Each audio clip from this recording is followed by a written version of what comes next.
चलिए,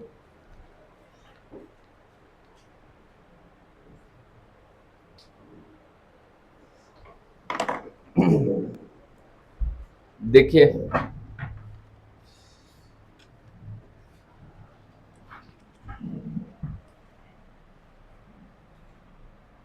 एक सूचना आप लोगों के लिए है। कल आप लोगों को बताना भूल गया था। थोड़ा सा इसको देखिएगा, बाकी चॉइस है। हमारे यहाँ ना शहीद नंद कुमार पटेल यूनिवर्सिटी से सभी कोर्स चलता है, ठीक है। जिसका एग्जाम सेंटर अपन दो जगह कराते हैं, एक तो रायगढ़ में है, ठीक है, और एक अकलतरा में। यहाँ पर बच्चा जो हमारा मान लीजिए पेपर देता है वो 100% पास होता है।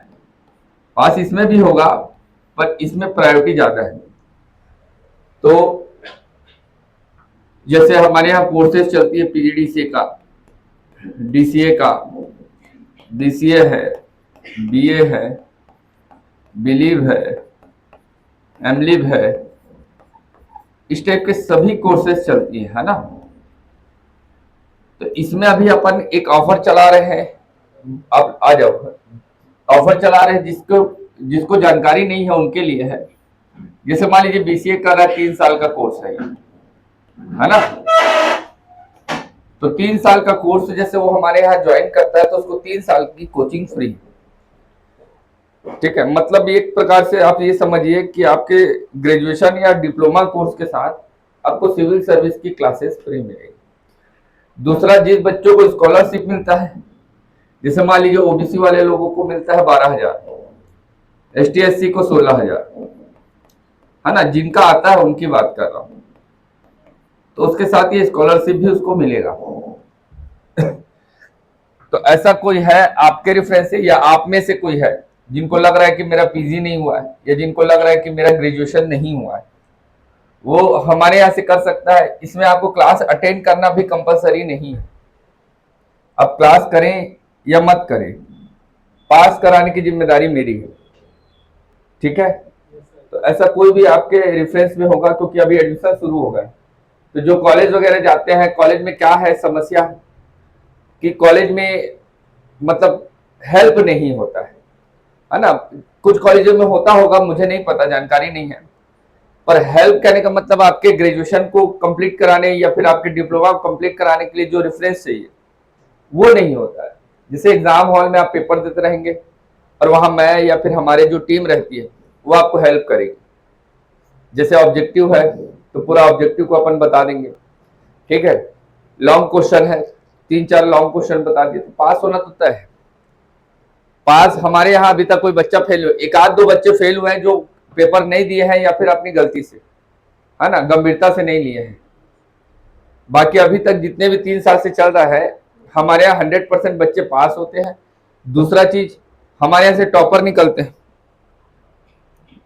जैसे अभी बिलीव का पेपर हुआ था, रिजल्ट आया तो पूरे 120 बच्चों में हमारे यहाँ की लड़की टॉप की हमारे कोचिंग से। तो हम लोग पढ़ा भी देते हैं, फिर सेटिंग भी करा देते हैं, पास भी करा देते हैं। मान लीजिए आपका पेपर बिगड़ गया और आपको लग रहा है, तो आप मेरे को रिजल्ट से कम 15 दिन पहले बता दीजिए, उसका भी जुगाड़ है, मैं पास करा दूं, ठीक है। जैसे आपको लग रहा है कि मैं फेल हूं, है ना। तो इस साल भी वैसा कुछ बच्चे हैं जिनको जो पेपर बिगाड़ कर आए हैं तो उनको पास कराने की जिम्मेदारी मेरी है, ठीक है बेटा। तो ये गोल्डन चांस रहता है। और इसके साथ साथ जैसे बच्चे हैं उनको मैं कोचिंग पूरा फ्री कराऊंगा। मतलब मैं ऐसा प्लेटफॉर्म तैयार करना चाहता हूं कि बच्चा एक बार यहां घुसे तो वो कुछ अधिकारी बनकर निकले। उसका पूरा बोला चाहिए कि तेल, कंघी, पाउडर, लिपस्टिक, माला, मुंदरी सब मेरा जिम्मेदारी।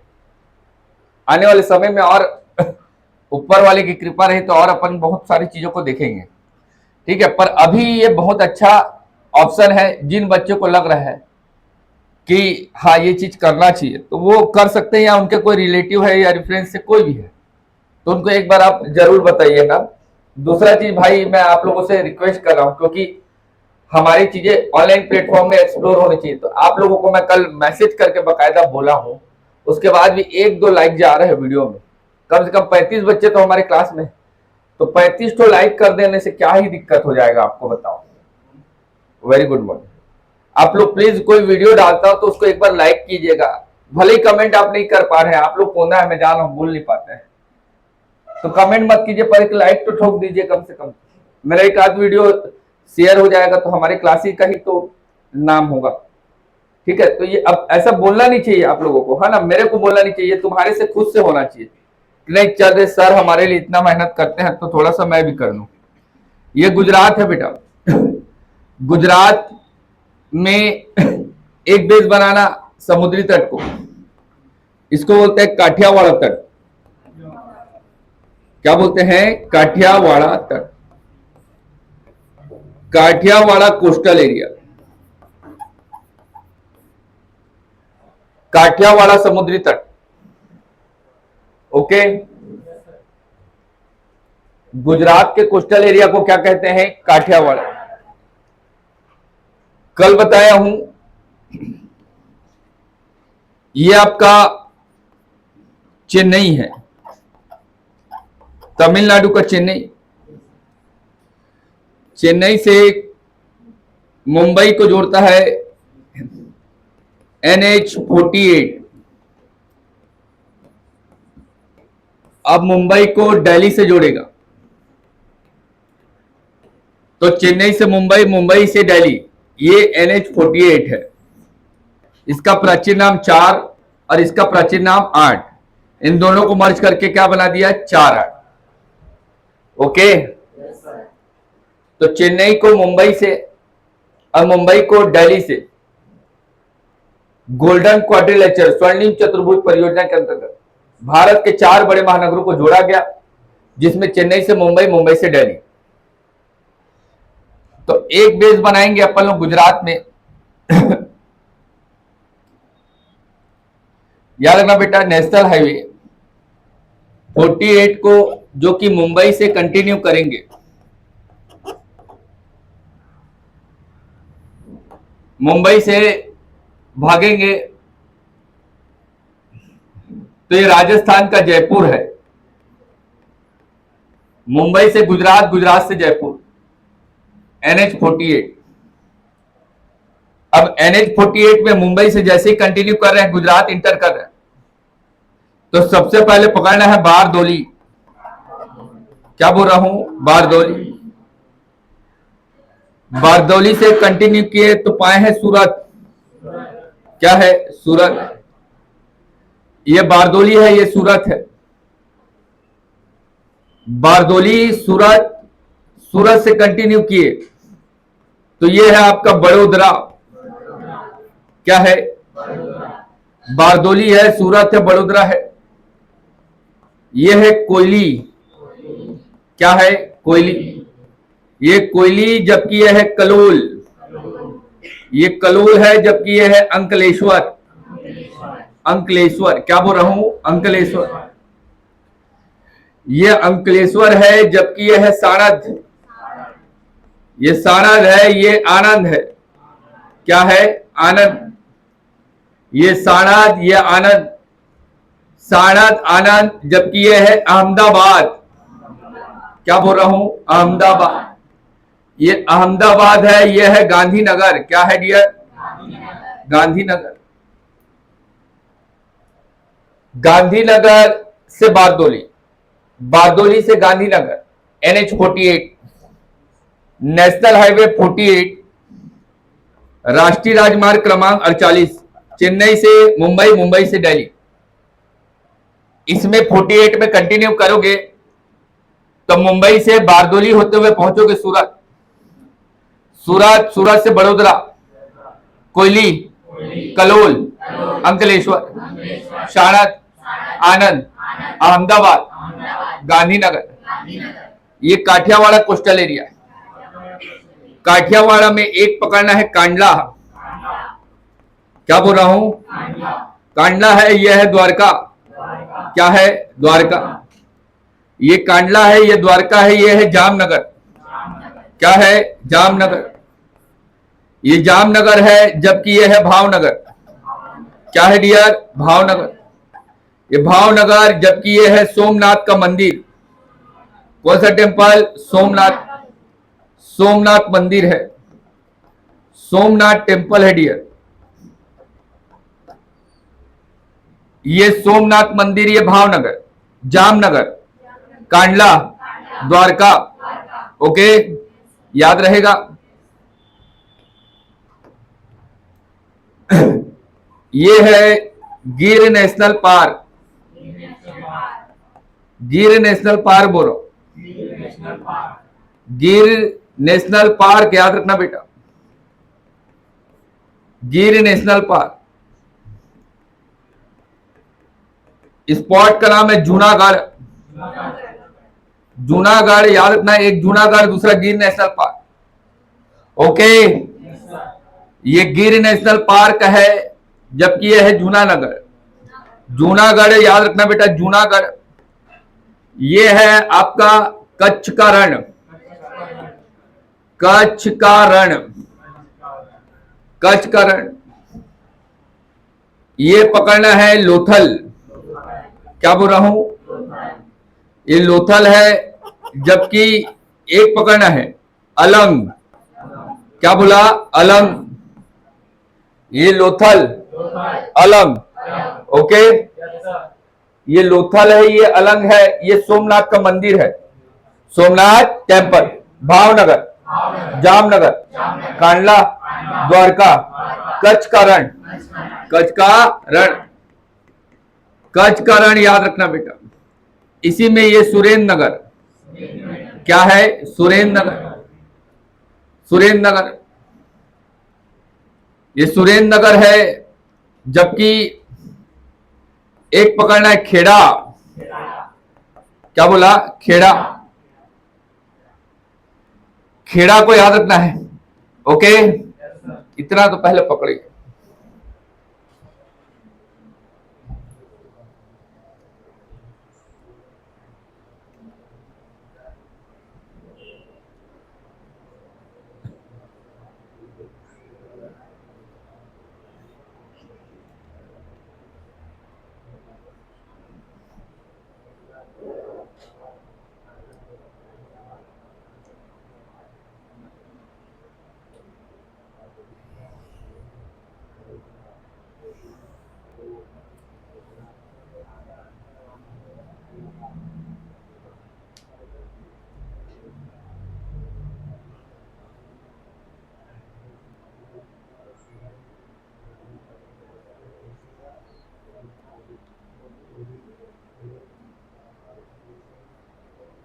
हो गया? देखिए, अच्छे से देखिए।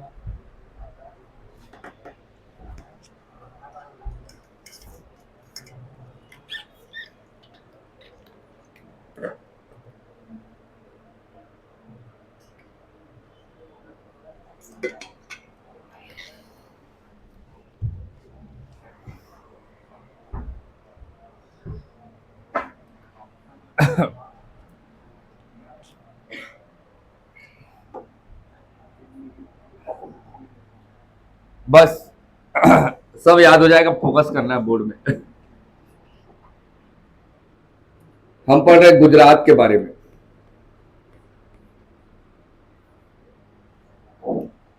गुजरात, पहला पॉइंट आप पकड़िए गुजरात के बारे में। मीनिंग ऑफ गुजरात, गुजरात का शाब्दिक अर्थ। मीनिंग, गुजरात को गुर्जरों की भूमि, लैंड ऑफ गुर्जर, गुर्जरों की भूमि कहते हैं। गुजरात को क्या कहते हैं? गुर्जरों की भूमि। गुर्जरों की भूमि। कैपिटल पकड़ेंगे गांधीनगर। क्या बोल रहा हूं? गांधीनगर।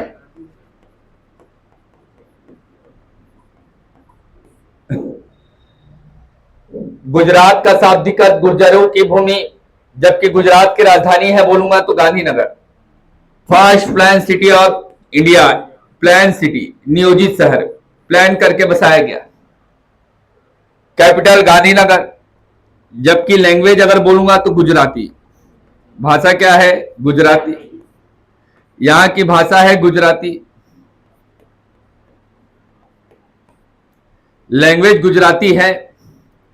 याद रखना, यहाँ के लोग डांस में करते हैं गरबा, क्या करते हैं, गरबा और डांडिया, गरबा और डांडिया।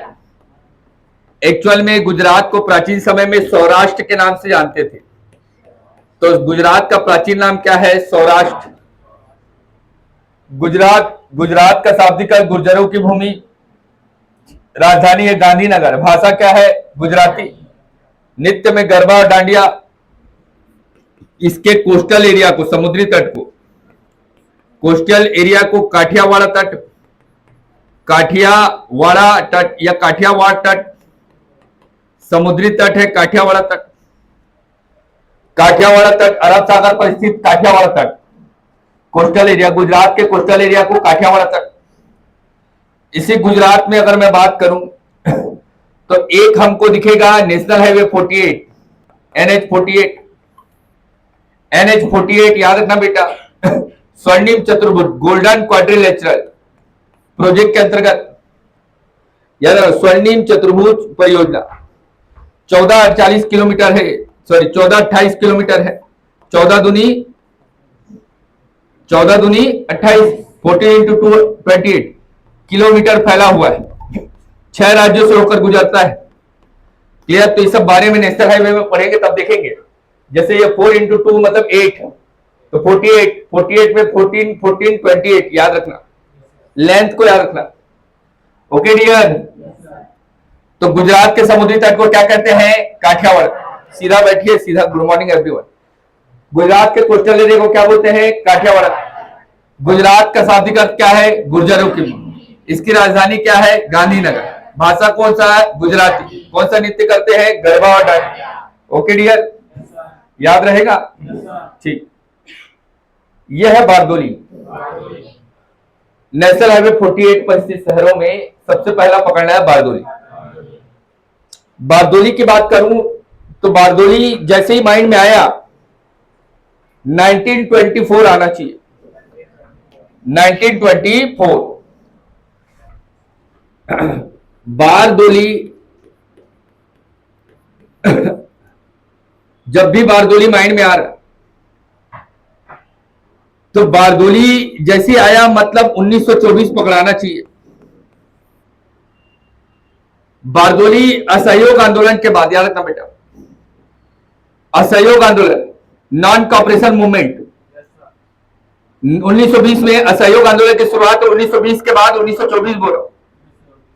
1924 में बारदोली, गुजरात के बारदोली में सत्याग्रह होगा, जिसको हम लोग बारदोली सत्याग्रह के नाम से जानेंगे, हिंदी इंग्लिश दोनों में।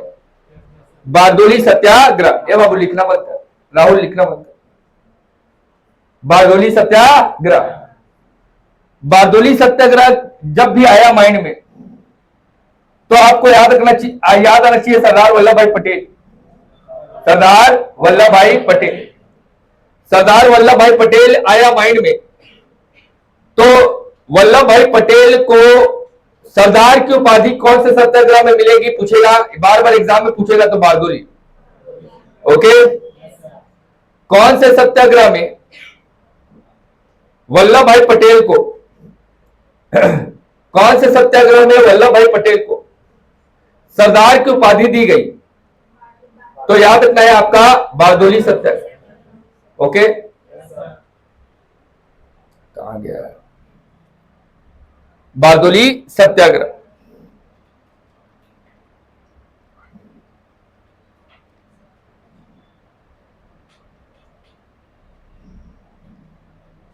ठीक है, छोड़िए, इसका नोट्स नहीं दिख रहा मैं भेज दूंगा।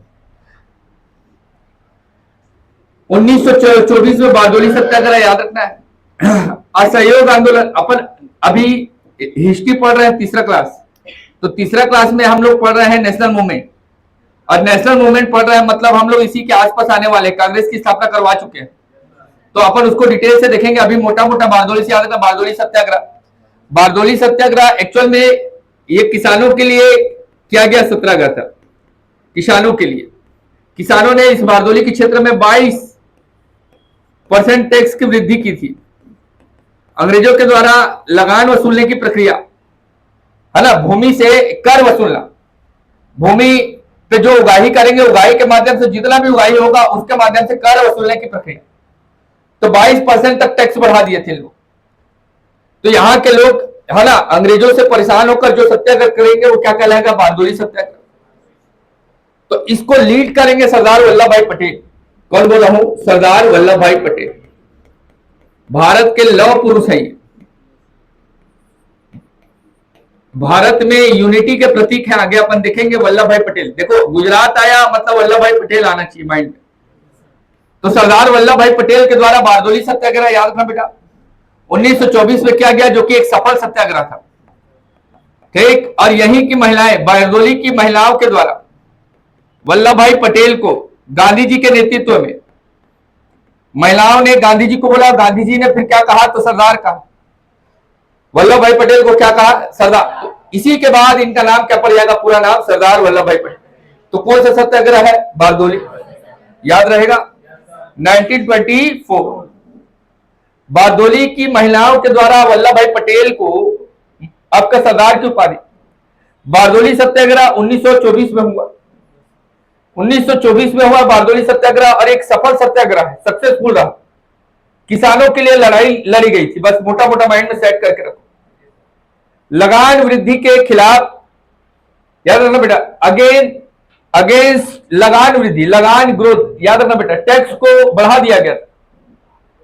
तो उसके लिए जो लड़ाई लड़ी गई वो आपका बारदोली सत्याग्रह। अपन आगे डिटेल से पढ़ेंगे बारदोली सत्याग्रह को।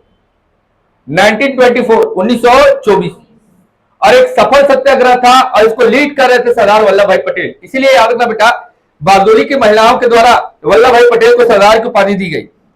ये और ये दो सेक्शन दिखाई दे रहे हैं आपको। जब भी ज्योग्राफी पढ़ा जाएगा, ज्योग्राफी जब भी पढ़ा जाएगा डियर, ज्योग्राफी में टर्मिनोलॉजी जो यूज होंगी, टर्मिनोलॉजी कहने का मतलब है कि कुछ आपको शब्द दिखाई देंगे, ऐसे ऐसे वर्ड दिखाई देंगे जिसका मीनिंग आपको पता होना चाहिए। जैसे आपको मैं बोलूंगा खाड़ी, हिंदी में बोले खाड़ी, तो इसी खाड़ी को इंग्लिश में एक तो बे बोलेंगे और एक तो गल्फ बोलेंगे। तो बे और गल्फ में क्या डिफरेंस है, देखो हिंदी में खाड़ी ही बोलेंगे, पर इंग्लिश वाले एक बार बे बोलेंगे एक बार गल्फ बोलेंगे। तो what is the difference between bay and gulf? तो पहले तो समझो खाड़ी क्या होता है। तो ऐसा कोई स्ट्रक्चर जिसमें तीन और भूमि होगा, तीन और भूमि होगा और एक और जल होगा। ऐसा कोई टोपोग्राफ, स्थलाकृति, ऐसी कोई स्थलाकृति या ऐसा कोई टोपोग्राफ जो तीन ओर से भूमि होगा और एक और जल होगा। ठीक, तो ऐसे स्थलाकृति को, ऐसे टोपोग्राफ को हम लोग क्या बोलते हैं, खाड़ी। ऐसा कोई स्ट्रक्चर जो तीन ओर से भूमि से घिरा है और एक और जल है, जैसे कि ऐसा स्ट्रक्चर 1 2 3 ये भूमि है और यहां पर क्या है, जल है। समझ पा रहे हैं क्या बात को? तो ऐसा कोई स्ट्रक्चर जो तीन ओर से भूमि से घिरा है ना, याद रखना, surrounding from 3 side from the land body and one part is a water, that is known as bay and gulf. यार ऐसा कोई क्षेत्र जो तीन ओर से भूमि से घिरा है, एक ओर से जल से है, और बड़ा क्षेत्र है तो वो है तो बे है। बड़ा क्षेत्र है तो क्या है, बे, और यही छोटा क्षेत्र है तो क्या हो जाएगा, गल्फ। क्या ये चीजें समझ में आ रही है आपको? तो इसीलिए आप लोग याद रखना बेटा, जब भारत का मैपिंग तैयार करते हैं और भारत के मैपिंग में अपन लोग देखते हैं बेटा कि यह हिस्सा जो दिखाई देता है हमको, ये बंगाल की खाड़ी है। हिंदी में बंगाल की खाड़ी बोले, पर इंग्लिश में बे ऑफ बंगाल बोले, क्योंकि 1 2 और 3 साइड से लैंड पार्ट से घिरा हुआ और एक साइड वाटर बॉडी है, और वाटर बॉडी कैसा बड़ा है, क्लियर हो रहा है? इसीलिए यहां पर बे ऑफ बंगाल का प्रयोग किया गया। कौन से शब्द का प्रयोग किया गया, बे ऑफ बंगाल। ध्यान से देखिए इसको।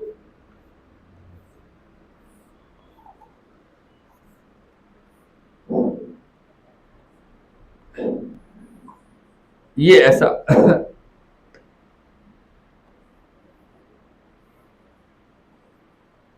ये तो ये भारत का यह हिस्सा एक साइड से भूमि से, दूसरे साइड से भूमि से, तीसरे साइड से भूमि, और जो आपका चौथा साइड है वो वाटर बॉडी।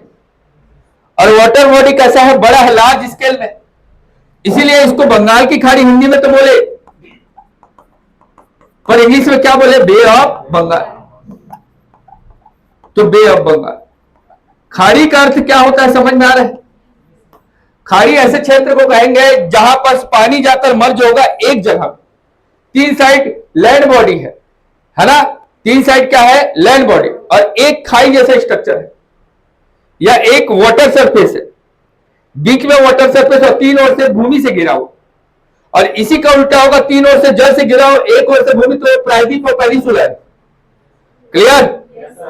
पर अगर छोटा क्षेत्र है, एक दो तीन, तो इधर एक क्षेत्र बन रहा है, एक दो और तीन, इधर एक क्षेत्र बन रहा है। ऐसा स्ट्रक्चर गुजरात में बन रहा है। इसलिए इसको याद रखना बेटा, कच्छ की खाड़ी, गल्फ ऑफ कच्छ कहते हैं। कच्छ की खाड़ी, गल्फ ऑफ कच्छ।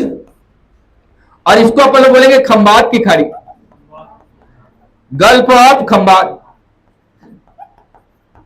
खंबात की खाड़ी और कच्छ की खाड़ी, क्या आपको समझ में आ रहा है? खंबात की खाड़ी और कच्छ की खाड़ी दोनों दिखना चाहिए। तो गुजरात में दो खाड़ी एरिया है। खाड़ी का मतलब समझ में आया क्या होता है? ऐसा कोई टोपोग्राफ या ऐसा कोई स्थलाकृति जो तीन ओर से भूमि से घिरा हो और एक ओर से जल से घिरा हो, ऐसे क्षेत्र को हम लोग खाड़ी बोलते हैं।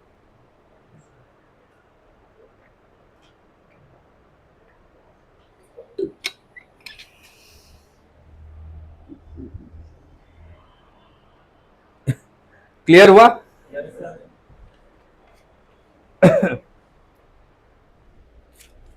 अभी से माइंड में सेट कर लो ना, खंबात की खाड़ी मतलब अरब सागर। अरब सागर में खंबात की खाड़ी में दो नदियों का मर्जिंग पॉइंट है, याद रखना, इरोजन पॉइंट।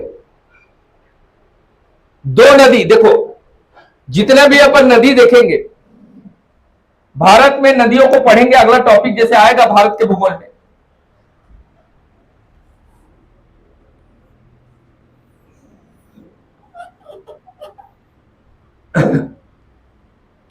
तो भारत में बहने वाली जितनी भी नदियां हैं, अधिकांश नदियां बंगाल की खाड़ी में विसर्जित होती है।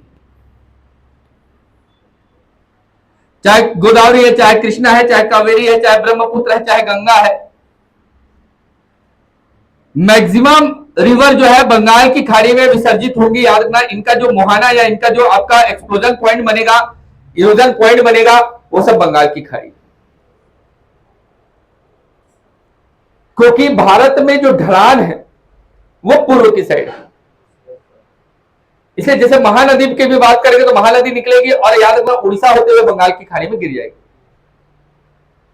पर ऐसे दो नदी हैं जो आपको याद रहने ही चाहिए, जिनका विसर्जन है खंबात की खाड़ी मतलब अरब सागर। एक तो नर्मदा, दूसरा ताप्ती। नर्मदा और ताप्ती आगे पढ़ेंगे नदी वाले टॉपिक में कि क्या डिफरेंस होता है। ये एस्चुरी का निर्माण करती है, डेल्टा का निर्माण करती है, what is delta, what is estuary, अपन आगे पढ़ेंगे। तो बंगाल की खाड़ी में गिरने वाली नदियां डेल्टा का निर्माण करती है, पर अरब सागर में जो नदी जाकर गिर रही है, जिसका विसर्जन हो रहा है, वो एस्चुरी का निर्माण करती है। अपन आगे पढ़ेंगे बेटा। बट अभी हमारे लिए इंपॉर्टेंट है कि सूरत कौन से नदी के तट पर है, तो ताप्ती नदी। On the bank of Tapti river, Tapti नदी के तट पर सूरत शहर को बसाया गया। सूरत कौन सी नदी के तट पर है? ताप्ती। और इसका विसर्जन कौन सी खाड़ी? खंबात की खाड़ी। सूरत को याद रखना बेटा, first point of Surat which is situated on the bank of Tapti river. Tapti नदी के तट पर है सूरत शहर। पूरे भारत में रत्न आभूषण, James jewellery, James and jewelleries का सबसे बड़ा मार्केट है सूरत। रत्नों का बाजार कहा जाता है सूरत को, रत्न आभूषण के लिए प्रसिद्ध है। सूरत में याद रखना बेटा, जब हम लोग आधुनिक भारत का इतिहास पढ़ेंगे तब हम लोग पढ़ेंगे कि कैसे British East India Company Bharat आई और 1608 में अंग्रेजों की पहली कोठी सूरत में लगाई गई। कोठी मतलब आपका बोलना चाहिए कि एक प्रकार से स्टोर हाउस।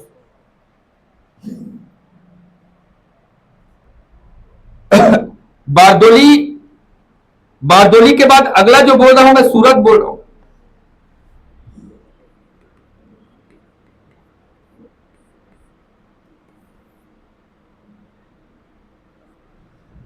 सूरत ठीक तो लिखा था। पहला पॉइंट पकड़ना है सूरत को ताप्ती नदी के तट पर। ताप्ती नदी के तट पर है Surat, on the bank of Tapti river. Bharat में रत्नों का बाजार, जेम्स और ज्वेलरी, जेम्स एंड ज्वेलरीज, रत्नों का बाजार, रत्नों का बाजार कहा जाता है। सूरत में रत्नों का बाजार है। 1608 ए, 1608 आगे पढ़ेंगे, 1608 एडी अंग्रेजों की पहली कोठी स्टैब्लिश हुई थी। द फर्स्ट फैक्ट्री ऑफ अंग्रेज, British East India company. British East India company की पहली कोठी कहां लगाई गई थी? सूरत। यह सब तो याद रखना ही है, पर याद रखना है बेटा, सूरत में 1907 अपने जीवन में कभी नहीं भूलना। यह कांग्रेस का सूरत अधिवेशन है, याद रखना, कांग्रेस का सूरत अधिवेशन। कांग्रेस का अधिवेशन हुआ सूरत में 1907। सूरत में कांग्रेस का अधिवेशन, अधिवेशन का मतलब क्या है? याद रखना, मीटिंग। जब कांग्रेस की स्थापना 1885 में हो चुकी है और कांग्रेस समय समय पर जो बैठक कर रही है उसको क्या बोल रहे हैं? अधिवेशन। तो 1907 में सूरत का अधिवेशन हुआ और इसकी अध्यक्षता कर रहे थे राम बिहारी घोष। तो मैं बताया था उग्रवादी और एक तो बताया था उदारवादी। मॉडरेट फेस अपन देखे हैं और आपका एस्टमिस्ट फेस आगे पढ़ने वाले। उदारवादी लोग मतलब प्रार्थना, याचिका, रिक्वेस्ट कर, है ना। पर उग्रवादी लोग क्या करेंगे? बहिष्कार करेंगे, हिंसात्मक गतिविधियों को प्रमोट करेंगे।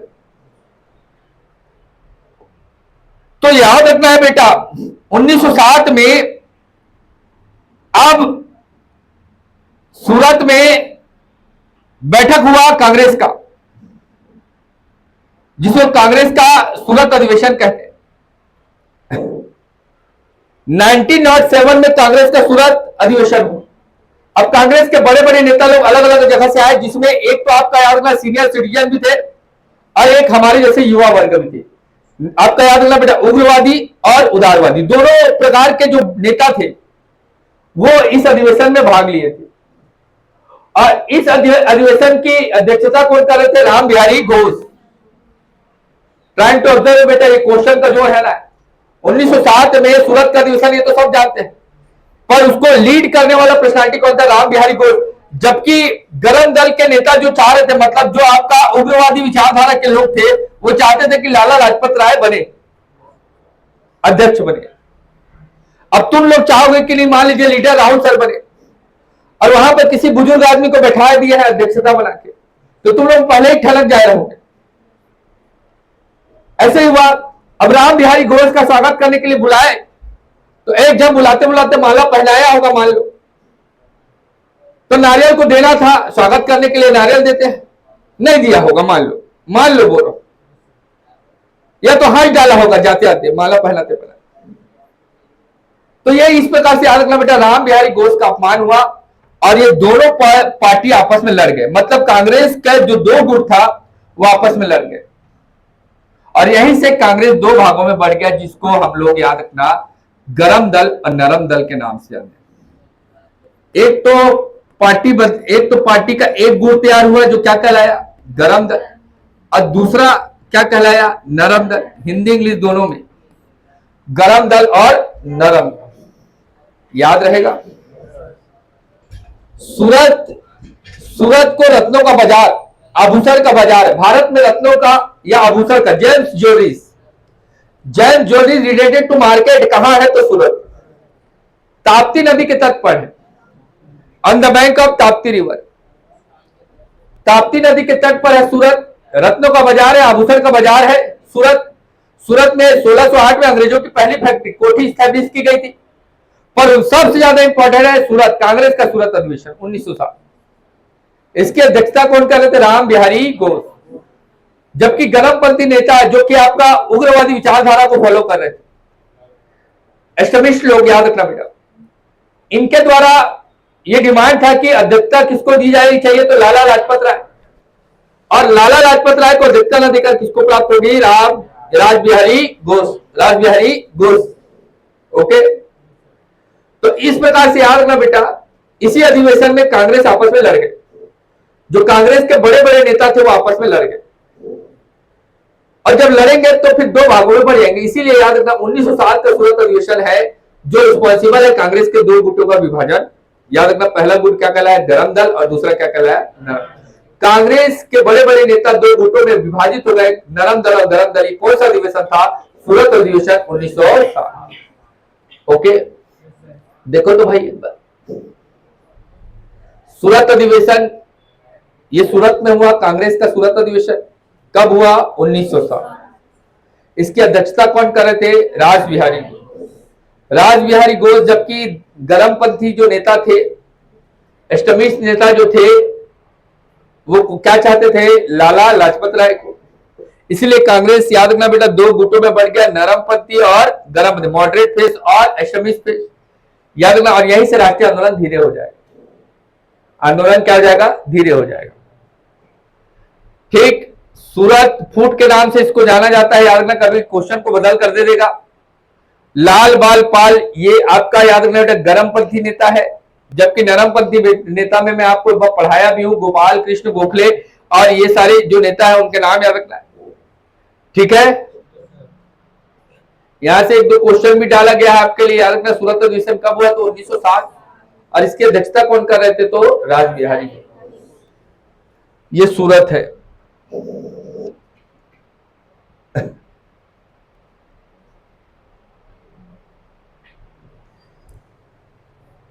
सूरत है ना? तो सूरत ताप्ती नदी के तट पर है। ताप्ती नदी का विसर्जन कहां होता है? तो खंबात की खाड़ी, गल्फ ऑफ खंबात। क्योंकि ये छोटा स्ट्रक्चर है, जहां पानी है, तीन और भूमि है, पर स्ट्रक्चर कैसा है? छोटा। तो इसलिए क्या बोलेंगे? गल्फ। खाड़ी हिंदी में दोनों को बोलेंगे, बंगाल की खाड़ी, खंबात की खाड़ी, कच्छ की खाड़ी। पर गल्फ ऑफ कच्छ और गल्फ ऑफ खंबात, जबकि उसको बे ऑफ बंगाल। ओके, सूरत के बाद पकड़ना बड़ोदरा। जब हम लोग पढ़ेंगे मराठों के बारे में, भारतीय इतिहास में मराठा शासन के बारे में पढ़ेंगे, तो छत्रपति शिवाजी के समय से और उनसे पहले याद रखना बेटा पेशवा पद की शुरुआत होगी। और पेशवा अपने सहयोगियों के रूप में मराठों का जगह जगह अलग अलग क्षेत्रों में क्लासिफिकेशन करेंगे। मराठा का भारत में अनेक प्रकार से विभाजन है। तो सबसे पहले पुणे में जो मराठा पाए जाते हैं उनको पेशवा कहते हैं। सब याद हो जाना चाहिए ना, एक बार बोलूंगा तो। पुणे में मराठों को क्या कहते हैं? पेशवा। ओके, जबकि नागपुर में मराठा सिंधिया कहलाते हैं। क्या कहलाते हैं? इंदौर में होलकर, इंदौर में याद, ग्वालियर में याद रखना सिंधिया, नागपुर में भोसले, नागपुर में भोसले, ग्वालियर में क्या बोला? सिंधिया, बड़ोदरा में गायकवाड़। तो बड़ोदरा में जो गुजराती है उनको क्या कहते हैं? गायकवाड़। याद रहेगा क्या? पक्का याद रहेगा बाबू? भारत में मराठों का विभाजन कितनी जगह? 5 जगह। तो पुणे में मराठा क्या कहलाते हैं? पुणे में मराठा क्या कहलाते हैं? पुणे के पेशवा। नागपुर में क्या कहलाते हैं? भोसले। नागपुर में क्या कहलाते हैं? ओके, नागपुर में क्या कहलाते हैं बेटा? याद रहेगा, नागपुर में भोसले, जबकि इंदौर में होलकर, ग्वालियर में सिंधिया, ग्वालियर में, बड़ोदरा में क्या कहलाते हैं? गायकवाड़। याद रहेगा? पक्का? देखिए, पुणे में पेशवा, बड़ोदरा में गायकवाड़, ग्वालियर में सिंधिया, जबकि इंदौर में होलकर और नागपुर में भोसले। याद रहेगा? पक्का? तो बड़ोदरा में मराठों को क्या कहा जाता है? गायकवाड़। क्या कहा जाता है? गायक। बड़ोदरा के बड़े गायक कैसे याद रखेंगे? बड़ोदरा के बड़े गायक, बड़ोदरा के बड़े गायक याद रखना है बेटा। बड़ोदरा के बड़े गायक एक साथ याद रखना है ना, सब लिखा हुआ है इसमें, सब लिखा हुआ है, एक साथ याद रखना है। ओके ठीक। बड़ोदरा में गायकवाड़, कोयली, कलोल, अंकलेश्वर, जामनगर, ये चारों पेट्रोलियम क्षेत्र से जुड़ेगा। पेट्रोलियम क्षेत्र याद रखना बेटा। तो पेट्रोलियम क्षेत्र में एक तो पेट्रोल का क्षेत्र है और बाकी 3 रिफाइनरीज है। तेल शोधनशाला, रिफाइनरीज मतलब तेल शोधनशाला। जब भी हमको प्राकृतिक तेल मिलेगा, यह प्राकृतिक तेल याद रखना बेटा अपने प्योर फॉर्म में नहीं रहेगा। भाई तुम प्रकृति से कोई भी चीज प्राप्त करोगे तो पहले उसको शुद्ध करोगे, प्योरिफिकेशन करोगे। तो इस प्रकार से आपको याद रखना है कोयली, कलोल, अंकलेश्वर, ये 3 जगह। और एक तो बोला जामनगर, तो जामनगर को याद रखना बेटा। जामनगर जो है ना, ये रिलायंस ग्रुप का है, पहला याद रखना। भारत का सबसे बड़ा निजी क्षेत्र का, प्राइवेट सेक्टर का, भारत का सबसे बड़ा निजी क्षेत्र का, प्राइवेट सेक्टर का पेट्रोलियम क्षेत्र होता है जामनगर। कौन से ग्रुप का है? तो रिलायंस ग्रुप। याद रहेगा? तुम लोग को पढ़ाने में मजा नहीं आता है भाई, बहुत सुस्त हो है कसम से। मैं तो रात भर पूरा जगता हूं डेली, 3 बजे 4 बजे मेरा सोने का टाइम है, और सुबह उठ के मैं पढ़ा रहा हूं, और फिर भी उतनी ऊर्जा। पर तुम्हारे लोग ना कैसे पता, एकदम सुस्त, क्या बोलूं टाइप का लगते रहता है। मगरमच्छ को देखे हो, पड़ा रहता है, ऐसे लात से भी मारोगे तो नहीं लेगा, बोलेगा।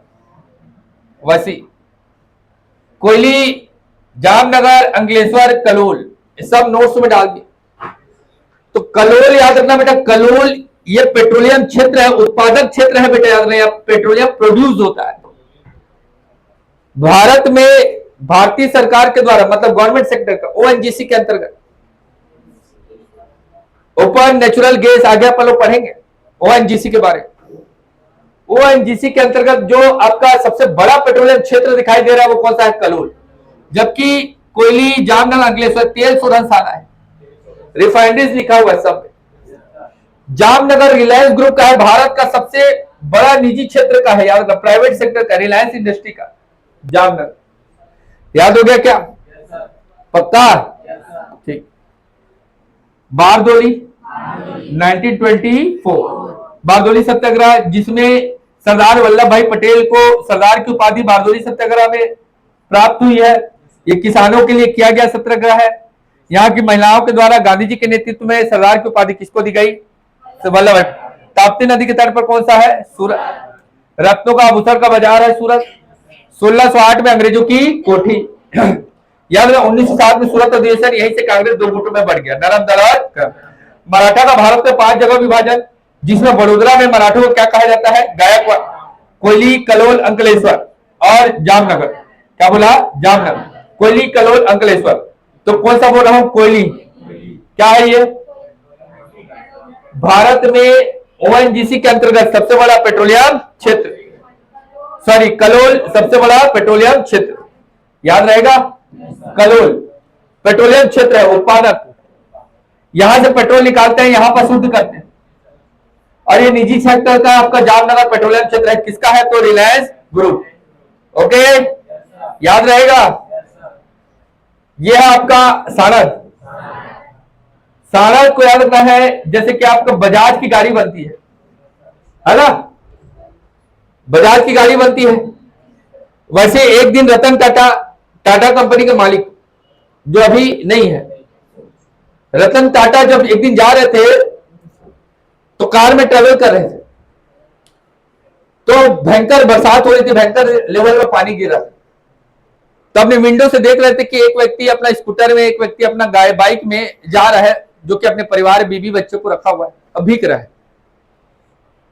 तो अपने ड्राइवर से डिस्कस कर रहे, कि हम लोग कार में घूम रहे हैं, सेब है, इन लोग बाइक में है, भीग रहे हैं। तो ड्राइवर जवाब दिया कि मालिक, हम लोग जैसा आदमी कार खरीदने का सपना भी नहीं देख सकता। तो उसी दिन रतन टाटा का दिमाग खिल गया ना, बोला कि मैं एक ऐसा कार बनाऊं जिसको आपका निम्न वर्ग का भी व्यक्ति परचेस कर सके और अपने घर में रख सके। तो इस प्रकार से टाटा नैनो कार की शुरुआत बनने की शुरुआत हुई। और टाटा नैनो कार भले ही वो आज सक्सेसफुल नहीं है, पर टाटा ग्रुप ऑफ इंडस्ट्रीज का एक बहुत बड़ा इन्वेंशन रहा है टाटा नैनो कार। गरीबों का मर्सिडीज कहा जाता है किसको? टाटा नैनो। इसकी फैक्ट्री लगी थी बेटा साणंद में। कहां लगी थी? साणंद। टाटा नैनो कार की फैक्ट्री थी, टाटा नैनो कार।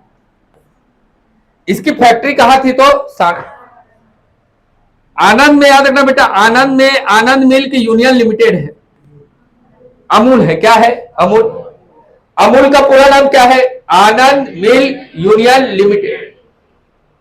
आनंद मिल्क यूनियन लिमिटेड को याद रखना। अमूल से अमूल्य शब्द को लिया गया। अमूल मतलब ऐसा चीज जो आपको दुर्लभ हो।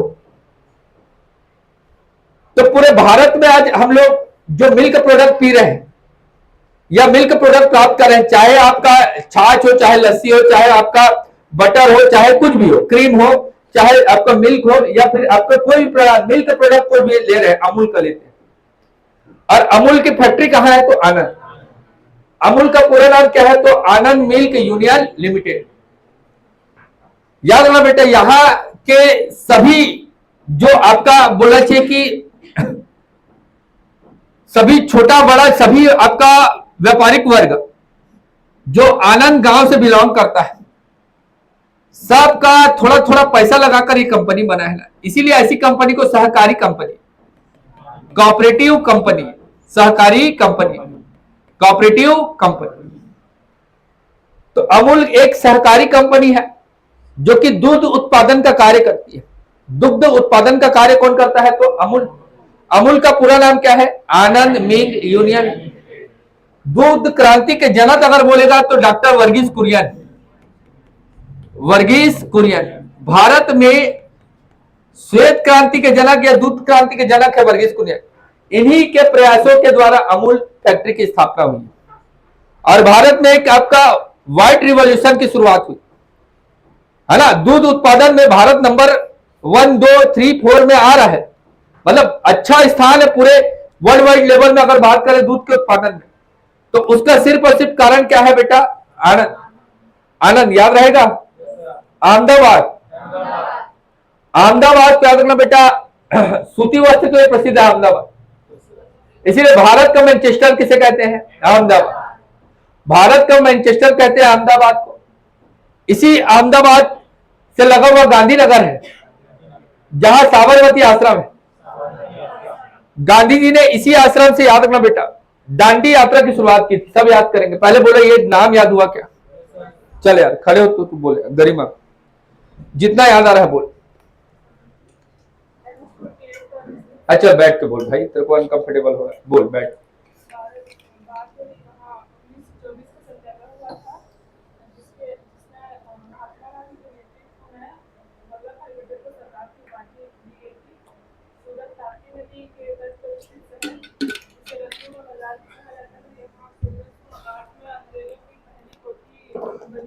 ठीक।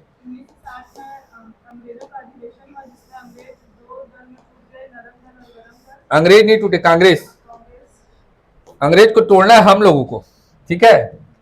कांग्रेस भारत की प्रमुख राजनीतिक पार्टी। याद रखना है कांग्रेस का 2 गुटों में विभाजन हो गया, गरम दल और नरम दल। वो कांग्रेस का ही अधिवेशन था क्योंकि इसकी अध्यक्षता कौन करते थे? राज बिहारी घोष। जबकि जो एक्सट्रीमिस्ट पर्सन थे, मतलब उग्रवादी लोग थे, इन लोग क्या चाहते थे? इन लोग चाहते थे कि लाला लाजपत राय क्या करें? अध्यक्ष बने। और कोई स्वागत करते करते किसी भी प्रकार से अध्यक्ष का मजाक वगैरह उड़ा दिया होगा, फिर लड़ाई शुरू हो गया, तो मोर मजाक उड़ा हाथ बोल के, समझ में आ रहा है? तो इस प्रकार से निपट गए उन लोग 2 गुटों में। क्लियर बेटा? आगे बोलते जाओ बेटा, आगे आगे।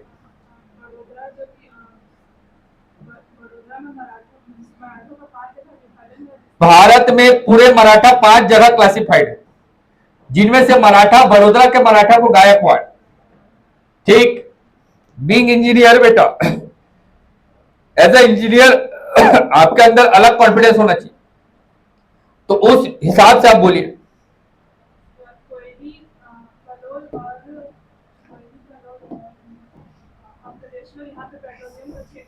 ठीक, कोयली कलोल अंकलेश्वर, जिसमें कलोल याद रखना बेटा भारत का प्रमुख पेट्रोलियम उत्पादक क्षेत्र में से एक है। ओके, ठीक। हाँ, गरीबों का मर्सिडीज किसे कहा जाता है? टाटा नैनो। ओके डियर, ठीक। आगे,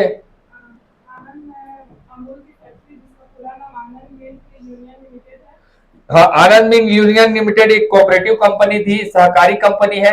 भारत में दूध का उत्पादन इस कंपनी के द्वारा किया जाता है। इसको स्टैब्लिश करने का क्रेडिट डॉक्टर वर्गीस कुरियन को जाता है। डॉक्टर वर्गीस कुरियन भारत में श्वेत क्रांति के या दूध क्रांति के जनक माने जाते हैं, ऐसा पूरा बोलना है। आगे बोलिए।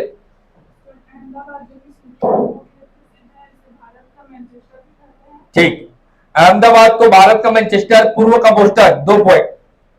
अहमद शाह के नाम पर इसको बसाया गया शहर है।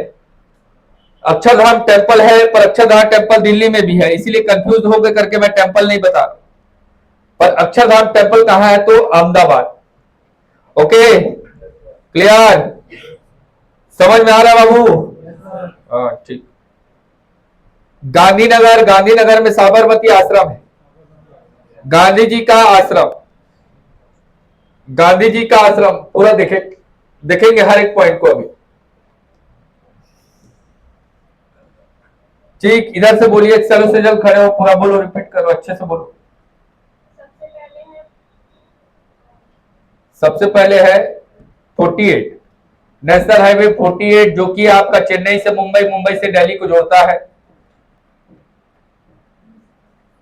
इस पे स्थित शहर बारडोली।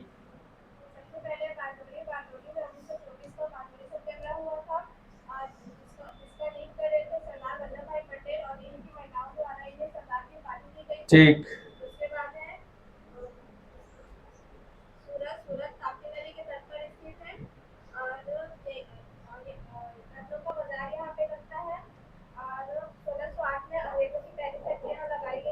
ठीक,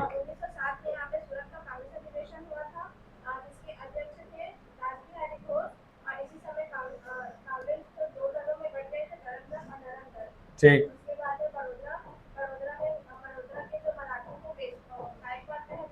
ठीक,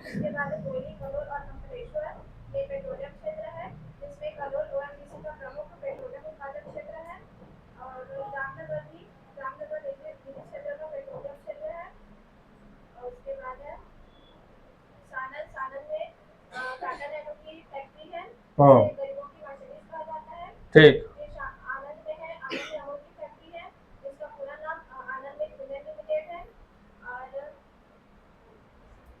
इसके जनक डॉक्टर वर्गीस कुरियन, श्वेत क्रांति के जनक डॉक्टर वर्गीस कुरियन, इसको भूलना नहीं बेटा।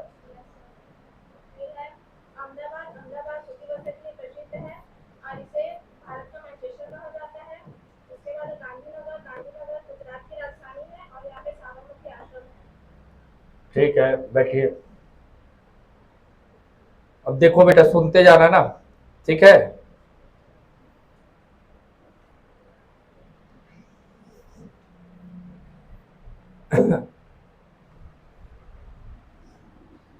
ये है द्वारका। द्वारका भगवान कृष्ण के से संबंधित स्थल है, याद रखना बेटा। पश्चिमी धाम के नाम से इसको जानते हैं। वेस्टर्न में जो 4 धाम में से एक धाम है वो द्वारका है। भारत में 4 जगह मठ की स्थापना आदिगुरु शंकराचार्य जी के द्वारा की गई थी, इसीलिए द्वारका मठ, इसको शारदा मठ के नाम से जानते हैं। कौन सा मठ? कांडला। भारत में 13 बड़े बंदरगाह बताया। बंदरगाह क्या होता है? जहां पर स्टीमर या जहाज आकर ठहरता है। ओके, तो ये काठियावाड़ तट पर है, और ऐसा सेगमेंट है जहां पर ज्वार भाटा बहुत आते हैं। इंग्लिश हिंदी दोनों में ज्वार एंड भाटा, है ना? टाइडल बोलते हैं, टाइड। टाइड मतलब आपका पानी ऊपर जाएगा फिर नीचे आएगा, फिर ऊपर जाएगा, नीचे आएगा। जैसे आप लोग वाटर पार्क वगैरह जाते हैं तो वेव में नहाते हैं, तो पानी लहरों के जैसे ऐसा ऐसा उठते रहता है, इसी को बोलते हैं ज्वार भाटा। अब ये थोड़ा मोड़ा नहीं आ रहा है कि ऐसे पानी आया ऐसे, एकदम ऊपर ऊपर लहरें उठेंगी फिर नीचे आएंगी। तो ऐसा कॉन्सेप्ट जब होता है ना, तो उसमें जहाज ठहर पाना बड़ा मुश्किल होता है। अब कांडला एक बंदरगाह है, याद रखना बेटा, भारत का सबसे बड़ा इकोनॉमिकल जोन है, स्पेशल इकोनॉमिकल जोन, SEZ बोलते हैं इसको। आयात निर्यात प्रमुख रूप से इसी से होता है। जब अंग्रेज भी आए थे तो इसी सब बंदरगाह का यूज कर रहे थे। समझ में आ रहा है बात? तो अब जहां ज्वार भाटा आए, मैक्सिमम मतलब आपको बोलना चाहिए डेंसिटी के साथ, बहुत घनत्व के साथ, एकदम पानी ऊपर उठे फिर नीचे आए फिर ऊपर, तो जहाज रखोगे तो जहाज तो ऐसा ऐसा होगा। तो इसीलिए याद रखना बेटा कि इस प्रकार के आपका बंदरगाह जहां पर ज्वार भाटा आते हैं, इसीलिए ज्वार भाटा को रोकने के लिए बड़े बड़े पत्थरों से, कंक्रीट के पत्थरों से एक आर्टिफिशियल दीवार बनाया जाता है पानी के अंदर। तो पानी आए तो पानी आकर दीवार से टकराकर वापस चले जाए, ज्वार भाटा आए टकराकर वापस चले जाए, तो इधर का जो पानी है वो आसानी से शांत अवस्था में ठहर पाए। ऐसे बंदरगाह के सेगमेंट को हम लोग ज्वारी बंदरगाह बोलते हैं बेटा, टाइडल पोर्ट। क्या बोलते हैं? Tidal port. टाइडल पोर्ट को याद रखना बेटा, टाइडल पोर्ट। क्या बोल रहा हूं? Tidal port. टाइडल पोर्ट एक तो कांडला है, दूसरा कलकत्ता है। ज्वारी बंदरगाह दो ठो याद रखना है नाम, एक तो कांडला गुजरात में, दूसरा कोलकाता। और भारत का सबसे बड़ा स्पेशल इकोनॉमिकल जोन है कांडला बंदरगाह। ओके, ज्वार भाटा कॉन्सेप्ट समझ में आया क्या? पक्का जी, याद रहेगा?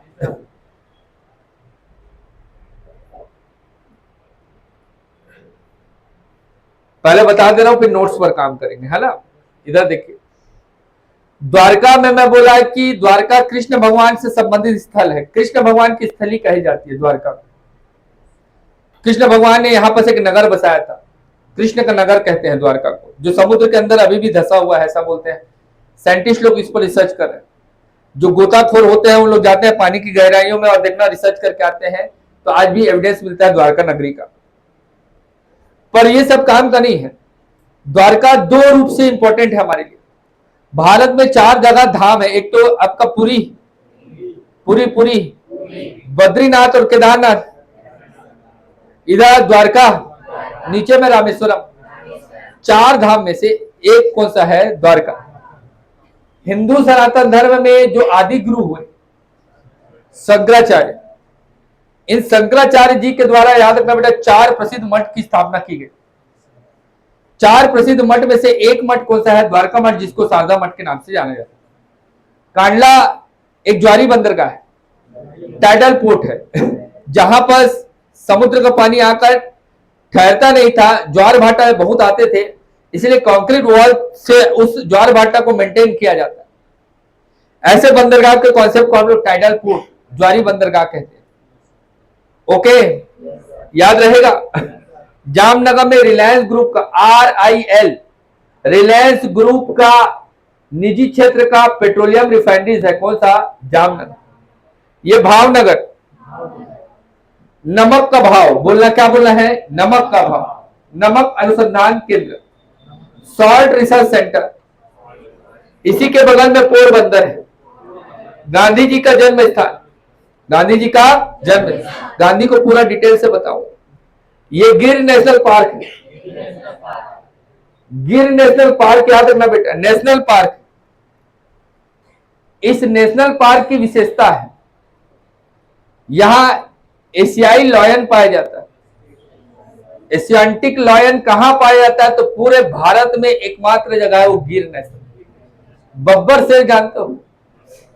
लंबा लंबा बाल रहता है जिसका, झब्बू बाल।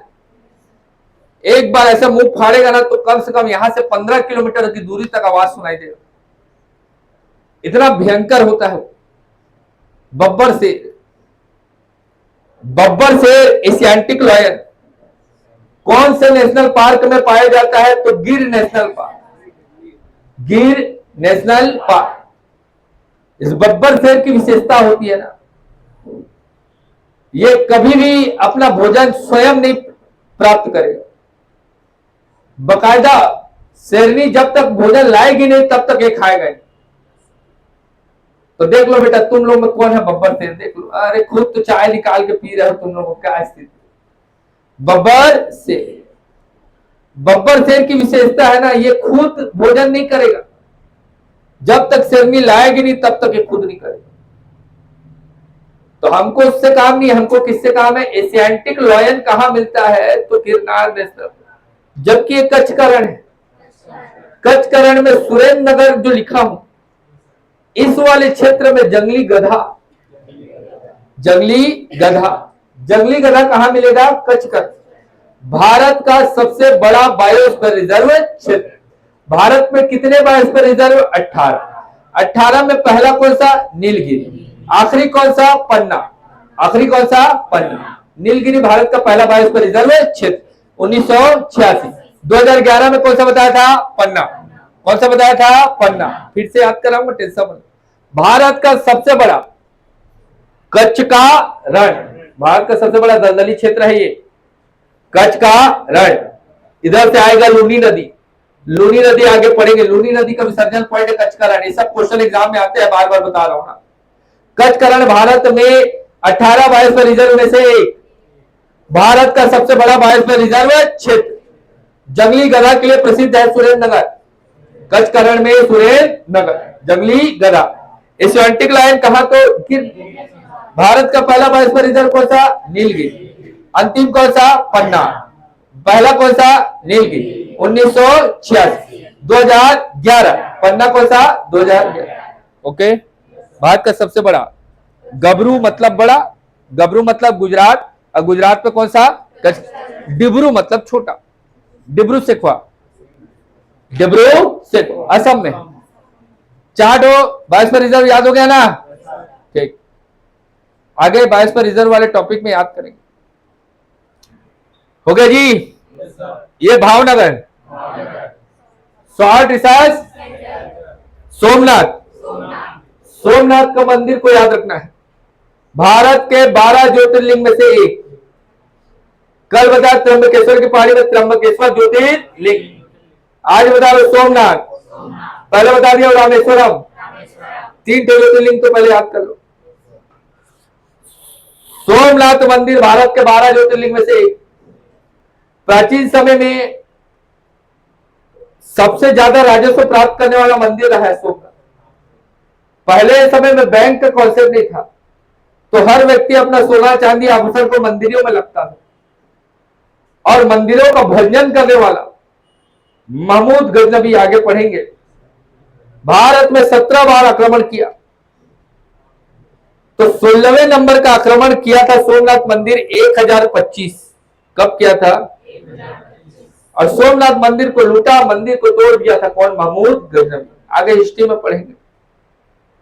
ये लोथल है। सिंधु घाटी सभ्यता जब पढ़ेंगे, इंडस वैली सिविलाइजेशन, तो उस समय बंदरगाह था बेटा, बंदरगाह शहर था लोथल। तो सिंधु घाटी सभ्यता से संबंधित स्थल है लोथल, और सिंधु घाटी सभ्यता का प्रमुख बंदरगाह था कौन सा? तो ये अलंग है, अलंग। अलंग भारत में जहाज बनाने वाली कंपनी कोच्चि शिपयार्ड लिमिटेड, ऐसा कंपनी जो जहाज बनाता है उसको शिपयार्ड लिमिटेड। जहाज का औसत आयु होता है 20 से 25 वर्ष, 20 से 25, उसके बाद जहाज काम नहीं करेगा। स्टील का बनता है, ये सब आगे अपन कॉन्सेप्ट पढ़ेंगे तब देखेंगे। तो 25 वर्ष के बाद इसको तोड़ना है, डिस्ट्रॉय करना है। तो भारत में बनेगा 5 जगह और टूटेगा 1 जगह, वो है अलंग। अलंग में ब्रेकिंग शिपयार्ड लिमिटेड है। ब्रेकिंग शिपयार्ड लिमिटेड, जहाज को डिस्ट्रॉय या तोड़ा जाता है कहां? तो अलंग। याद रहेगा बेटा पक्का? खेड़ा सत्याग्रह, ठीक है, खेड़ा में सत्याग्रह, बारदोली में सत्याग्रह, हिस्ट्री में पढ़ेंगे डिटेल से। आप देखो नोट्स कैसे पढ़ना, सबको मैं डाल दिया हूं ना। ये क्लियर हो गया पूरा? सोमनाथ का मंदिर भारत के 12 ज्योतिर्लिंग में से एक। महमूद गजनबी ने 16वें नंबर का आक्रमण कौन सा मंदिर पर किया, कब किया? नमक अनुसंधान केंद्र कहा? गांधी जी का जन्म स्थान कौन सा? रिलायंस ग्रुप का पेट्रोलियम क्षेत्र कौन सा? ज्वारी बंदरगाह कौन सा? 4 धाम में से एक धाम, 4 मठ में से एक मठ, शारदा मठ कहाँ है तो? ओके। एशियाई लायन कहाँ मिलता है? जंगली गधा कहाँ मिलता है? कौन से आपका बायोस्फीयर रिजर्व में? कचकरण। ये नेशनल पार्क भी है कचकरण, याद रखना, भारत के 18 बायोस्फीयर रिजर्व में से एक, याद रहेगा। भारत का सबसे बड़ा कौन सा? सिंधु घाटी सभ्यता का बंदरगाह शहर कौन सा था? और याद रखना ब्रेकिंग शिपयार्ड लिमिटेड कहा है तो? ओके डियर, अब देखो नोट्स को देखो, ये देखिए, ये सूरत अधिवेशन माइंड में रिकॉल कर। 1900 गरम दल नरम दल, कौन अध्यक्ष था? राज बिहारी। खत्म हो गया, पक्का पढ़ना है। दूसरा नोट है, याद रखना बेटा, मराठों का भारत में 5 जगह विभाजन, पुणे, बड़ोदरा, ग्वालियर, इंदौर और नागपुर। अभी किससे काम है? बड़ोदरा। क्या कहलाते हैं? पेशवा ने 5 जगह विभाजन किया था, बताया था। पढ़ना एक ही बार, पढ़ना एक ही बार में खत्म होगा। क्वेश्चन भी देख लो, ओके, याद रहेगा। इंदौर में मराठा परिवार क्या कहलाते? इंदौर में होलकर, इंदौर में होलकर, याद रहेगा। पेट्रोलियम क्षेत्र कोयली, कलोल, अंकलेश्वर, जामनगर।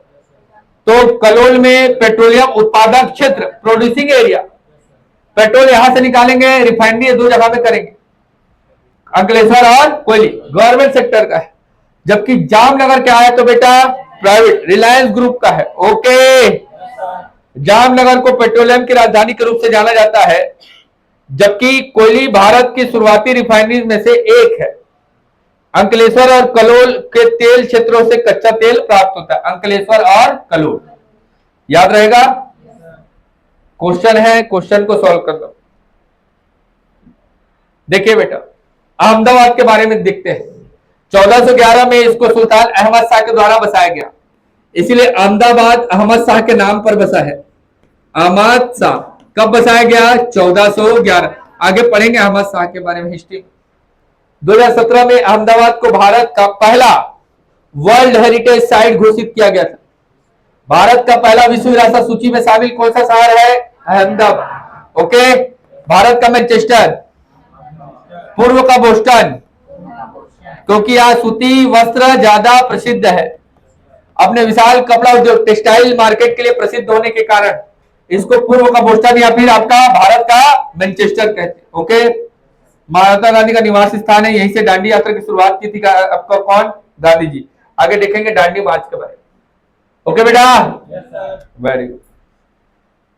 आनंद अमूल मिल्क पीता है इंडिया, अमूल दूध पीता है इंडिया। अमूल, अमूल मतलब आनंद मिल्क यूनियन लिमिटेड। श्वेत क्रांति के जनक कौन है? डॉक्टर वर्गीस। याद रखना बेटा, भारत में श्वेत क्रांति के जनक माने जाते हैं कौन? डॉक्टर वर्गीस कुरियन। ठीक, दुनिया का सबसे सफल डेयरी सहकारी मॉडल, सहकारी मतलब कोऑपरेटिव, क्योंकि इस गांव के हर एक किसान भाई बहनों का, हर एक गोटिया भाई बहनों का पैसा लगा है। ओके, जैसे मैं खुद का प्राइवेट, खुद का कंपनी खोलूं तो मैं रिलायंस, निजी क्षेत्र का, हम सब मिलकर खोले तो आपको क्या कहलाएगा? कोऑपरेटिव सेक्टर, सहकारी मॉडल। समझ में आया? अमूल का अर्थ क्या होता है? Amul milk man of India किसको कहते हैं? डॉक्टर वर्गीस कुरियन। याद रहेगा बेटा? ठीक। देखो शिपयार्ड लिमिटेड क्या होता है? जहाज बनाने वाली कंपनी, तो कोच्चि शिपयार्ड लिमिटेड पढ़े थे? पक्का? मारमा गोवा, वहां भी शिपयार्ड लिमिटेड है ना, लिख लो तो एक बार शिपयार्ड लिमिटेड के नाम। भारत में जहाज बनाने वाली कंपनी।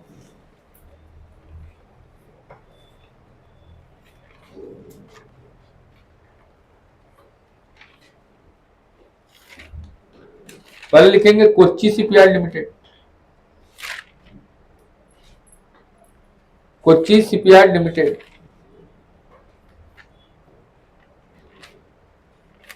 कोच्चि शिपयार्ड लिमिटेड, है ना।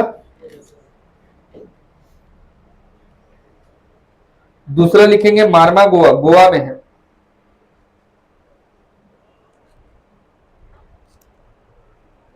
मारमागोआ, मारमागोआ, यही लिख दे रहा हूं, नोट्स में सेव हो जाएगा, है ना। देखो पहला नीचे से जाओ, पहला नीचे कोच्चि, ठीक है, ये अरब सागर में कोच्चि शिपयार्ड लिमिटेड। दूसरा गोवा में मारमागोआ, ये जहाज बनाने वाली कंपनी है। तीसरा याद रखना बेटा, याद रखना बेटा, एक तो विशाखापट्टनम, विशाखापट्टनम, फिर कोलकाता, फिर विशाखापट्टनम, फिर मुंबई, ये सब जहाज बनाते हैं। Mumbai shipyard limited, Kolkata shipyard limited, Visakhapatnam shipyard limited, shipyard जहाज बनाने वाली कंपनी। 5 जगह जहाज बनता है, जबकि एक जगह जहाज तोड़ा जाता है। कौन सा है बेटा? अलग। ओके, पूरा अच्छे से नोट्स बनाकर दे दिया हूं मैं। बहुत मेहनत लगता है बेटा नोट्स बनाने में, पूरा मेरे को बैठना पड़ता है, 4-4 घंटा बैठा हूं कल, तो आज जाकर इतना नोट्स बना है, समझ लो। 4 घंटा 5 घंटा लग जाता है। आपको लगता होगा कि हाँ भाई बोल दे रहे हैं सर, ये सिर्फ तुम्हारी सुविधा के लिए, इससे स्पष्टता आती है, पढ़ने में आपको कोई डाउट नहीं होगा, ठीक है। पहले व्हाइट था तो वीडियो खराब हो रहा था, अब इसलिए ब्लैक कर दिया पूरा, ठीक है। तो कोई दिक्कत नहीं होना चाहिए। वीडियो कल का सेव नहीं कर पाए, लाइट गोल हो गए, नहीं तो कल का वीडियो भी मिल जाता आपको, ठीक है। आज देखते हैं कितना सेव हुआ, क्या हुआ, आज डाल देंगे। क्लियर? तो Kochi shipyard limited, Marmagao shipyard limited, Mumbai shipyard limited, Kolkata shipyard limited, Visakhapatnam shipyard, 5 जगह भारत में जहाज बनते हैं। और तोड़ा कहा जाता है अलग, breaking shipyard limited. Okay dear, ठीक। देखो बेटा सोमनाथ का मंदिर, सोमनाथ का मंदिर याद रहेगा। देखो सोमनाथ मंदिर ये भारत के 12 ज्योतिर्लिंग में से एक, 12 ज्योतिर्लिंग में से एक, भारत के 12 ज्योतिर्लिंग में से एक सोमनाथ का मंदिर। इस सोमनाथ के मंदिर में 1025 में महमूद गजनबी ने आक्रमण किया। महमूद गजनबी भारत में 17 बार, कितने बार? जिसमें 16वें नंबर का आक्रमण कहां है, कब किया? 1025, 1025। ओके, इस मंदिर को बनवाने वाले थे, आपका याद रखना बेटा, नाम कहा गया, रुक जाओ, हाँ चलिए ठीक है, कोई बात नहीं। इसको याद रखना बेटा, इसका जीर्णोद्धार समझो, या इस मंदिर को फिर से रिकंस्ट्रक्ट करने का काम जो किया 1951 में सरदार वल्लभ भाई पटेल, याद रहेगा? ठीक, एक पॉइंट इतना याद रखना, अभी बाकी आगे बताऊंगा, ठीक है। मंदिर का पुनर्निर्माण कौन कराया? तो सरदार वल्लभ भाई पटेल। सोमनाथ मंदिर किस राज्य में है? गुजरात, ठीक। सोमनाथ मंदिर काठियावाड़ तट में गुजरात में है, याद रखना बेटा। इसको महमूद गजनबी ने तोड़वा दिया था 1016वें नंबर के आक्रमण में। ओके, 12 मार्च 1930, सो जाओ तुम, सो जाओ, तकिया ला दूं। 12 मार्च 1930 गांधी जी ने अहमदाबाद के साबरमती आश्रम से दांडी यात्रा की शुरुआत की, पैदल चलकर। नमक बनाकर कानून तोड़ना है, क्योंकि अंग्रेजी सरकार नमक पर टैक्स ले रही थी। ये सब अभी हिस्ट्री में चलेगा ना, नेशनल मूवमेंट में सब पढ़ेंगे, पर उसको पढ़ने से पहले कम से कम तुम देखे तो रहो अहमदाबाद कहां है, दांडी कहां है। ओके, तो याद रखना बेटा, 1930 में 12 मार्च 1930 में गांधी जी साबरमती आश्रम से इस आंदोलन की शुरुआत करेंगे। कौन सी यात्रा? सविनय अवज्ञा आंदोलन, दांडी यात्रा। इसका उद्देश्य क्या था? नमक बनाकर कानून तोड़ना। ओके, 78 लोगों के साथ गांधी जी चलते थे, लंबा लंबा पैर मारते थे, बाकी लोग थक जा रहे थे बेचारे। अब गांधी जी है लंबा चौड़ा आदमी, और एक तो धोती पहने कंफर्टेबल, एक पैर को उठाए तो सीधा वहां तक जाए। अब बाकी लोग कैसे, ए गांधी रुक, भाई भाई बोलते थे चिल्ला के, और गांधी आगे भाग जाए, लोग कुछ करके चलते थे। कुछ समझ में आ रहा है? भारी दुखी आदमी हो, पता नहीं क्या है, काहे का टेंशन तुम लोग को अभी से हो गया। 78 लोग थे, कितने लोग थे? कितने दिन तक चले? 24। कितनी दूरी तय की है? 240, मतलब 385 किलोमीटर। रायगढ़ से बिलासपुर, बिलासपुर से रायपुर समझो। ओके बेटा, डेट का 6 अप्रैल 1930 में दांडी पहुंचे। दांडी मतलब काठियावाड़ तट, और यहां पर से नमक बनाकर कानून को तोड़ा। क्लियर? ये दांडी है, यहीं पकड़ लेना। तो निकले थे कहां से? अहमदाबाद। कब निकले थे? 12 मार्च 1930। पहुंचे कब? 6 अप्रैल 1930। कितने दिन चले? 24 दिन। कितने लोगों के साथ चले? 78 चले। क्लियर है? उद्देश्य क्या था? नमक बनाकर कानून तोड़ना। नमक बनाकर कानून तोड़ना। ओके, याद रहेगा? ठीक। इसी को क्या बोलते हैं बेटा? डांडी या डांडी मार्च। ओके। जूनागढ़ में कच्छ का रण है, किसके लिए प्रसिद्ध है? एशियाटिक शेर। ओके, याद रहेगा? गिर जंगली गधा है। एशियाटिक लायन कहाँ है? गिर नेशनल। कच्छ का रण में क्या है? जंगली। उल्टा बोल रहा हूं, सॉरी। तुमको याद हो गया ना? बस ये जूनागढ़ को याद रखना बेटा। ये सब बताऊंगा बेटा। अशोक ने जूनागढ़ में, चंद्रगुप्त मौर्य ने, है ना, रुद्रदावन का वहां से शिलालेख प्राप्त हुआ है जिसमें सुदर्शन झील का उल्लेख मिलता है। ये हिस्ट्री में अपन लोग पढ़ेंगे। यही जूनागढ़ में है। जूनागढ़ एक रियासत था, ये भी कल बता दूंगा। ठीक है, इतना को आप लोग आज पढ़िए, है ना। ये देखो आपका खेड़ा सत्याग्रह। ठीक, खेड़ा सत्याग्रह को एक बार देखना। ठीक है, नोट्स में दिया है, बाकी हिस्ट्री में तो मैं पढ़ाऊंगा। अभी सिर्फ नाम को याद रखना। ठीक है, ठीक है। Thank you everyone. कोई दिक्कत है तो पूछिए। नोट्स देने का सिर्फ इतना मतलब है कि आप लोग पढ़िए, है ना। बाकी मैपिंग को मैं समझा चुका हूं आप।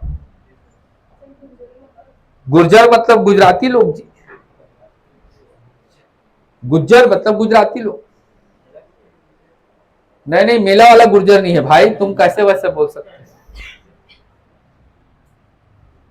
गुजराती लोगों की भूमि गुर्जर। गुर्जर मतलब गुजरात। ठीक है, और कुछ पूछो बेटा, जल्दी पूछो। अगर किसी को इमरजेंसी है तो 2 मिनट के लिए आ सकता है बाहर से। ब्रेक 10:30 बजे दूंगा भैया, अभी नहीं दूंगा।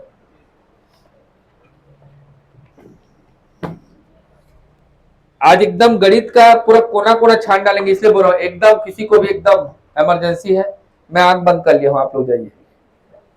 छाओ ना यार, 2 मिनट का ब्रेक है। 2 मिनट का ब्रेक है बेटा, ना पीडीएफ अपलोड करते तक आ जाओ। जाओ घूम के आओ, जाओ। हाँ ठीक है, 5 मिनट का ब्रेक है, जाओ अब। तब तो 1 घंटा बैठ पाओगे भाई।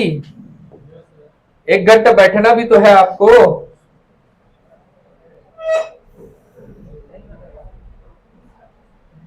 आ जाओ आराम से, फिर बात करते हैं ना।